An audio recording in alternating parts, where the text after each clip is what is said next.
नमस्कार। आज हम एक ऐसे टॉपिक पर बात करने वाले हैं जो काफी कॉम्प्लेक्स है, सेंसिटिव भी है, पर इसे समझना बहुत जरूरी है। Medical termination of pregnancy. तो चलिए सीधे एक नंबर से शुरू करते हैं और ये नंबर सच में चौंकाने वाला है। 4.5 से 5 करोड़। जी हाँ, दुनिया भर में हर साल इतने इंड्यूस्ड अबॉर्शंस होते हैं। यह आंकड़ा ही इस विषय की गंभीरता बताने के लिए काफी है। अब इस नंबर को जरा एक और तरीके से देखते हैं। ये संख्या दुनिया भर में होने वाली कुल प्रेगनेंसीज का लगभग 5वां हिस्सा है, यानी करीब 20%। इससे आप अंदाजा लगा सकते हैं कि ये कितना बड़ा ग्लोबल इशू है। और हाँ, ये जो भी जानकारी हम डिस्कस कर रहे हैं वो एक एस्टैब्लिश्ड एजुकेशनल सोर्स से ली गई है, ताकि सारी बातें फैक्चुअली करेक्ट रहें और हम तथ्यों को सीधे और साफ तौर पर समझ सकें।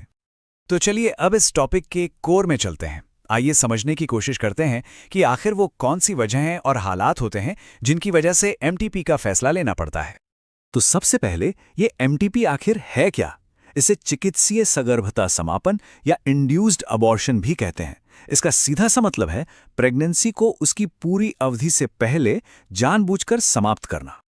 तो सवाल ये उठता है कि आखिर एमटीपी की जरूरत क्यों पड़ती है? क्या है वो मेन रीजंस?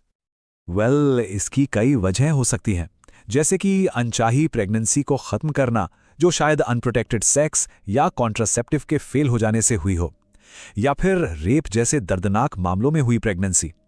इसके अलावा कुछ मेडिकल वजह भी होती हैं, जब प्रेगनेंसी को जारी रखना मां, होने वाले बच्चे या फिर दोनों के लिए ही जानलेवा या बहुत खतरनाक हो सकता है।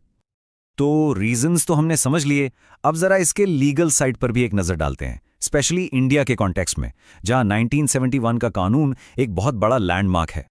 बात है 1971 की, जब भारत सरकार ने एमटीपी को लीगल तो किया, पर कुछ बहुत ही स्ट्रिक्ट कंडीशंस के साथ, और इसका एक बड़ा मकसद था इसके मिसयूज को रोकना। और एक बात यहां समझना बहुत जरूरी है, इस कानून का मकसद पॉपुलेशन कंट्रोल बिल्कुल नहीं था। इसका असली लक्ष्य था देश में बड़े पैमाने पर हो रहे गैरकानूनी और अनसेफ अबॉर्शंस को रोकना और फीमेल फीटिसाइड यानी मादा भ्रूण हत्या जैसे सामाजिक भेदभाव पर लगाम लगाना। तो कानून तो बन गया, पर इसके बावजूद एमटीपी का मिसयूज और उससे जुड़े खतरे आज भी एक बहुत बड़ा मुद्दा है। तो अब बात करते हैं सेफ्टी की। यहां पे ना टाइमिंग सबसे ज्यादा मैटर करती है। देखिए, सोर्स मटेरियल के हिसाब से प्रेगनेंसी की पहली तिमाही मतलब पहले 12 हफ्तों तक एमटीपी कराना रिलेटिवली सेफ माना जाता है, लेकिन उसके बाद दूसरी तिमाही में ये प्रोसेस बहुत ज़्यादा रिस्की हो जाता है और जानलेवा भी हो सकता है। और जब हम मिसयूज की बात करते हैं तो सबसे बड़ा खतरा आता है अनक्वालिफाइड लोगों से इल्लीगल तरीके से ये प्रोसेस करवाना। कई बार एमनियोसेंटेसिस जैसी टेक्निक का गलत इस्तेमाल बच्चे का लिंग पता करने के लिए किया जाता है, और अगर पता चले कि फीटस फीमेल है तो इल्लीगली एमटीपी करवा दिया जाता है। ये दोनों ही चीजें, इल्लीगल अबॉर्शन और फीटिसाइड, मां के लिए बहुत ही खतरनाक हैं। हमारे सोर्स मटेरियल में एक बात साफ साफ कही गई है, और वो ये है कि ये देखा गया है कि जब भ्रूण मादा पाया जाता है तो एमटीपी किया जाता है, जो पूरी तरह से अवैध है। ये एक कड़वी सच्चाई है जिससे निपटना बहुत जरूरी है। तो ये सब हमें एक बहुत ही कॉम्प्लेक्स, एक एथिकल सवाल पे लाके खड़ा कर देता है।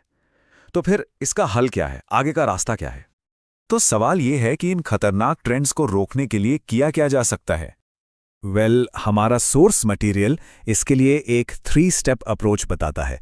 पहला, अनप्रोटेक्टेड इंटरकोर्स से बचने के लिए इफेक्टिव काउंसलिंग दी जाए। दूसरा, लोगों को इल्लीगल अबॉर्शंस के खतरनाक नतीजों के बारे में अवेयर किया जाए। और तीसरा, ज़्यादा से ज़्यादा सेफ और लीगल मेडिकल फैसिलिटीज़ को एक्सेसिबल बनाया जाए। तो कुल मिलाकर सबसे बड़ा चैलेंज यही है। एक तरफ तो सेफ मेडिकल प्रोसीजर्स की ज़रूरत है, और दूसरी तरफ हमें इसके मिसयूज को भी रोकना है। इन दोनों के बीच में वो सही बैलेंस बनाना ही सबसे मुश्किल काम है। और यही वो सवाल है जो आज हमारे सामने है कि सेफ एक्सेस और मिसयूज को रोकने के बीच वो नाजुक सा बैलेंस आखिर कैसे बनाया जाए। एक ऐसा सवाल जिस पर हम सबको सोचने की जरूरत है।